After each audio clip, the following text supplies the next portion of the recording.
Girl, you have to help me satisfy my husband. I honestly can't take it anymore. Recently, my wife couldn't handle my intensity anymore and went crying to her best friend for help. Wanting to ease the tension between us, her bestie decided to come to our house alone. She showed up in a sexy short dress that barely contained her curves. So I hear you're pretty wild, huh? Let me see what all the fuss is about. My name is Cole Griffin. After 5 years of marriage, my body suddenly went through a second round of development. The growth down there was nothing short of astonishing, and with it came an insatiable appetite. I found myself wanting it 7 or 8 times a day. At first, my wife was thrilled with the change. Every night brought her to the brink of exhaustion in the best way possible. But gradually, I kept growing, and she couldn't handle me anymore. Stop, please, I can't take anymore. You're going to break me. She'd beg me through tears, but I was desperate with need. The urge was unbearable. I'd end up pressing her against the wall, taking what I had to have. Then came the day she finally snapped. Crying, she demanded a divorce. When I refused, she packed up and moved in with her best friend. Days passed. No sign of her coming home. I was going out of my mind. Every night, I'd be so hard I thought I'd explode. The ache was torture. Her best friend caught wind of what was happening. Curiosity got the better of her. Claiming she wanted to help patch things up between us, she showed up at my place ready, it seemed, to offer a different kind of relief. The night she arrived, I was pacing the living room, restless and on edge. The doorbell rang. My heart leaped, finally. My wife had come home. After days of pent-up frustration, I'd finally get some release. But when I opened the door, it wasn't my wife standing there. It was Ramona Lincoln, my wife's best friend. She wore a tight black bodycon dress that hugged every curve. Her breasts strained against the fabric, full and round, impossible to ignore. The hem barely grazed her thighs, leaving her long, slender legs on full display, sheer black stockings giving way to a teasing glimpse of bare skin at the top. I stood there, stunned. My body reacted instantly. I'd been expecting my wife, so I'd answered the door in nothing but loose shorts. The tent I was pitching was unmistakably obvious. Ramona's eyes went wide. You really did grow again. That's bigger than a beer bottle.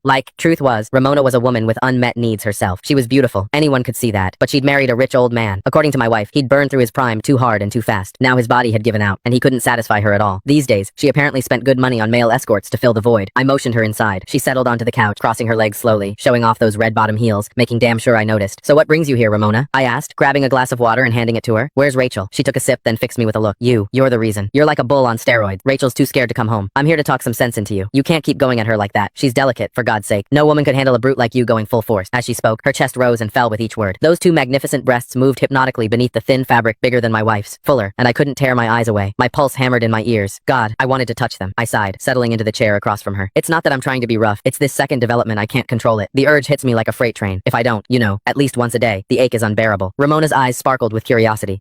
She leaned forward. Men can have second growth spurts, so you're bigger now than before? Can I see? She looked at me earnestly, like it was the most natural request in the world. My heart skipped. Was she serious? You don't just show something like that to your wife's best friend. I don't think that's appropriate, I stammered, even as my mind raced with possibilities. Ramona waved off my hesitation like it was nothing. What's the big deal? This is practically a miracle. I just want to witness it for myself, she insisted, and insisted. Finally, I stopped pretending. Right there in front of her, I slowly pulled down my shorts. I'd never exposed myself to another woman before. The thrill of it was electric. Her hot gaze locked onto me, and that strange, illicit excitement only grew. Ramona had clearly spent time with plenty of male escorts, because she didn't blush, didn't flinch either. If anything, hunger flickered in her eyes. She gulped. You're even bigger than any escort I've ever hired.